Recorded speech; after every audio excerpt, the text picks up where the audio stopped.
Today I'm talking about Teenage Mutant Ninja Turtles. I was watching a guy make a Mount Rushmore of the best superhero teams in fiction. He argued that it should be the Avengers, the X-Men, the Justice League, and then the fourth spot is the really spot that was up for debate. In recent years, you could argue the Guardians of the Galaxy, you could argue the Teen Titans, but what he said should be the fourth spot on the Mount Rushmore is the TMNT. And I was thinking, like, this guy knows ball, for one thing. But also, he said that the TMNT are just something that if you're born between, like, the years of 1990 and 2010, you just spawn in knowing what they are. I think this was Jordan Lucas on YouTube who said this.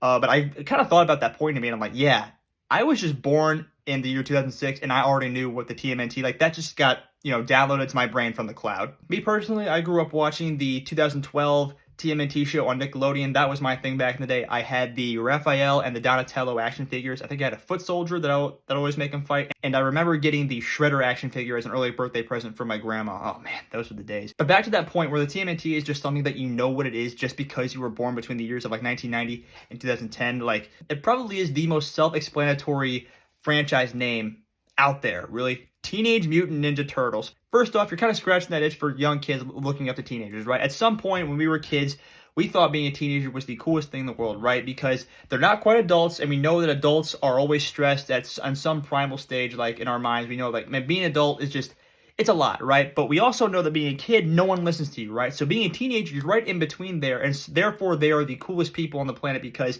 they're halfway between being a kid and people listen to them when they talk, but they're not quite responsible for being grown adults yet. But then you talk about the mutant part. Mutant, that kind of scratches the science fiction itch that kind of exists in every young kid's mind, right? Like the stuff that draws us toward Spider-Man, that makes us interested in how Superman works, that kind of thing, Ninja, you don't need to dig very deep here.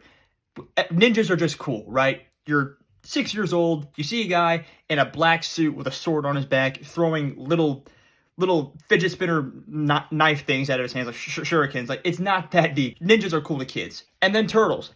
Every kid at some point really likes animals, okay? For me personally, I liked dogs, I liked wolves, and I liked eagles back in the day. Like, I really liked big flying birds back in the day. Like eagles, hawks, falcons. I like that stuff. So you have Teenage Mutant Ninja Turtles.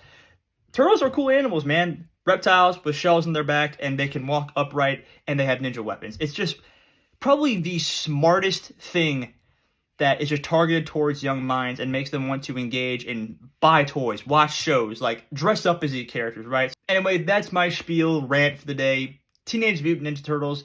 If you didn't think it was cool growing up, there's got to be something wrong with you. That's all I got to say, all right? So I'll see you guys in the next one. Hope you enjoyed. Like and subscribe.